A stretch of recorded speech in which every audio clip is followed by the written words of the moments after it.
I've got to say, one of the things I think many of us probably love, but certainly one of the things I love about opera is precisely the kind of extravagance we were hearing then vocally, all that ornamentation. Opera it's all larger than life in this period. It can be so extreme, the virtuosity, the spectacle, the emotion. But the songs, surely they give us something very different, don't they?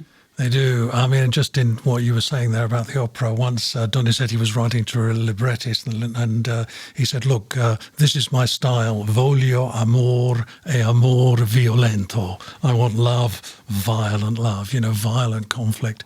The songs are rather different, as you said. They're written for smaller spaces. I mean, I think the essential thing to think about is these are domestic music.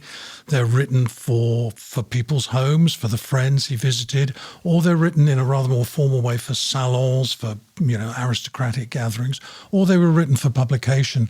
But in any of those three cases, they have to make their emotional point in a much more restricted space, without the orchestra, without costumes. So there are different kind of skills that are required. Yeah, it's music on a completely different scale, isn't it, to the opera? So, okay, let's hear another example then. This is Lawrence Brownlee again, singing Donizetti's song Corri d'Estrier with Carlo Rizzi again on the piano.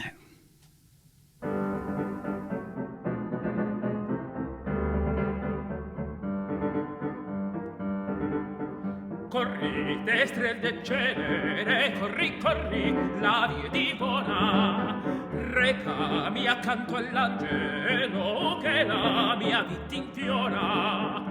Depria che l'alba in cielo spanda il suo roseo velo, la verta il tuo nitrito che il suo fedel tornò. Corri, corri, la via divora, corri, corri, o destre, e il volto a lei di giubilo t'uscì. Part of Donizetti's Corri d'Estrier, Run, Steed, we heard a lot of running there, performed by tenor Lawrence Brownlee and pianist Carlo Rizzi. And that's another track from Volume 1 of Opera Rara's new Donizetti song series.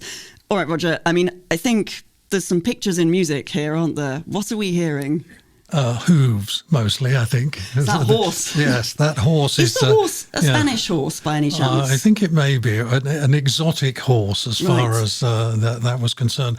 And yes, this is a lover returning to his beloved who's in the desert miles away and whipping up his horse, basically, to get there as quickly as possible. And it's quite typical in the sense that it has to set its mood immediately, at the beginning. And that is that, I mean, it's very common in opera to have that accompaniment, but here it obviously represents the horse's hooves and it's got this driving energy all the way through it. It is remarkable.